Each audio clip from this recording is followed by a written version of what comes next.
Welcome back to my YouTube channel. I hope you are all good. In today's video, I'm going to take you through how to train for bikini. What are we supposed to be doing in the gym? Are we supposed to copy the pros? How do I even start sculpting the bikini physique? So before you go any further, don't forget to like and subscribe, leave a comment below if you enjoyed this video, and also comment any topics you want me to cover that will help you get on stage for the first time. Tip number one is training the full body equally when you first start getting into the gym and following a training plan properly.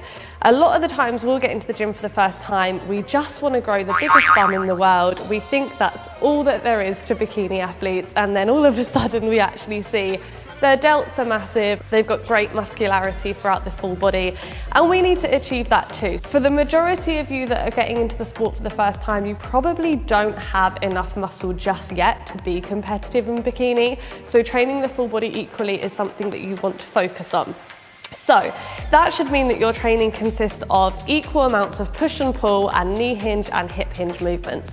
Your push movements will be things like shoulder press, chest press, anything like that. Your pull movements are going to be your lat pull downs, your seated row, and your knee hinge movements are going to be your squat variations. Your hip hinge movements are going to be kind of your deadlift variations, your hip thrust variations, that kind of thing. So we're doing a lot of vertical pushing, horizontal pushing, vertical pulling, and horizontal pulling as well. So we're taking our body through all of the movement patterns equally, and we're going to hit all of our muscle groups, top to bottom, front to back, equally. The other thing that you want to think about is not just copying the pros. A lot of the pros, you'll see them doing dumbbell lateral raises, glute kickbacks. They would have spent a decent amount of time doing the main compound movements, so do not shy away from those, especially if you do need to build a good amount of muscle on your frame. The compound movements are going to provide an amazing intensity to help your body actually respond and grow.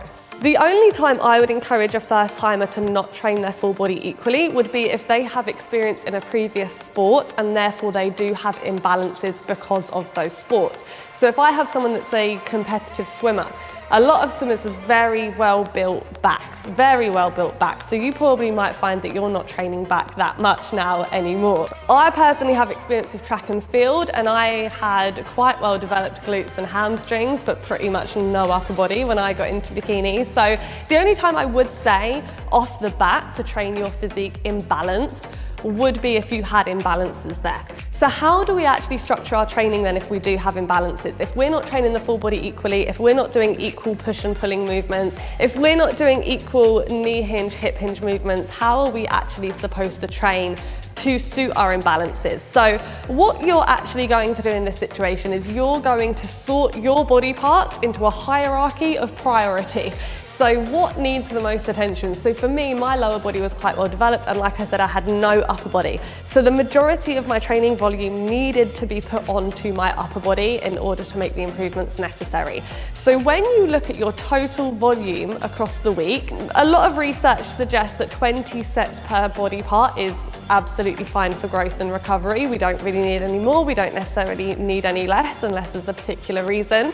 So if we say had 20 sets per body part, and say for ease, we considered body parts as anterior, posterior, upper and lower. So your anterior upper, your anterior lower, and so on. So if we divided the body by 4, we would have 80 sets across the week to distribute our volume between body parts. If we were training the full body equally, we would do 40 sets upper, 40 sets lower across the week. If we're trying to train more upper body and less lower body, you'd probably do maybe 50 sets on the upper and 30 sets on the lower.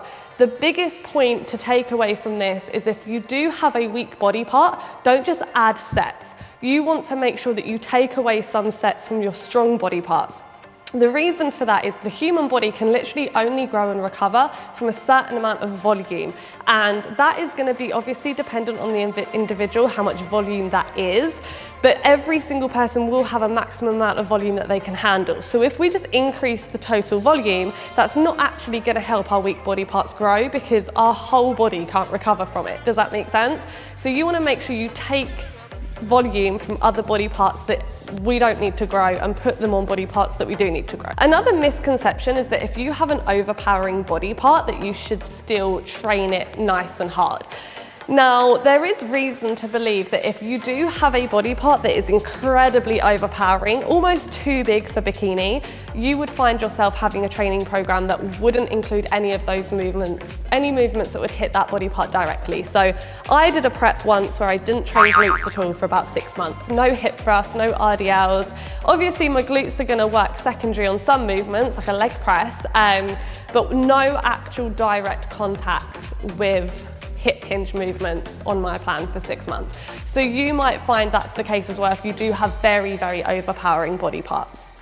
So there is also a bit of a debate in the bodybuilding world whether or not we should be training with heavy load or if we should be focusing on time under tension and mind to muscle connection. And I'm going to give my 2 cents on this because I have definitely trained in both kind of ways. Obviously, having competed in powerlifting, it's all about the number on the bar. It's all about moving the weight from A to B. And I have done the periods of hypertrophy where I have focused on mind to muscle connection and time under tension.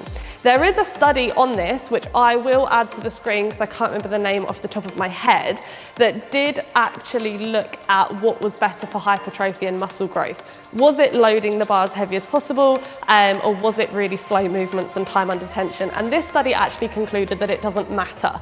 So what we actually care about for hypertrophy and muscle growth is progressive overload and how close we are training to failure. So if we are able to move 100 kilos for a set of 10, fairly easily, but the last couple of reps we're getting really close to failure, we might fail on the 11th, 12th rep. Great, you're training with close proximity to failure. If you take 50 kilos and you decide to really slow that down instead and think about mind to muscle connection and focus on the tempo, as long as those last couple of reps still look the same, that you're about to fail on the 11th and 12th rep, that is also fine. So a mixture of both approaches is definitely going to be helpful. You might also find that you favor one over the other.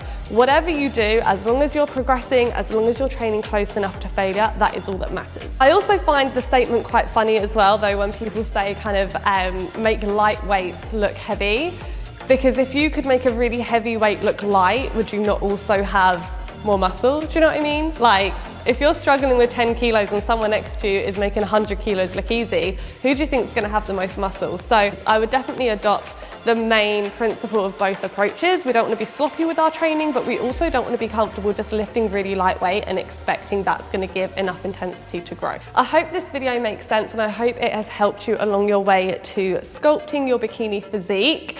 If you do want some more information on how to step on stage for the first time, how to have a really successful prep, then do download my 5 tips for your first prep video. I'll leave a link in the description box below. As always, thank you so much for watching. Please don't forget to like and subscribe, and I will see you in the next video.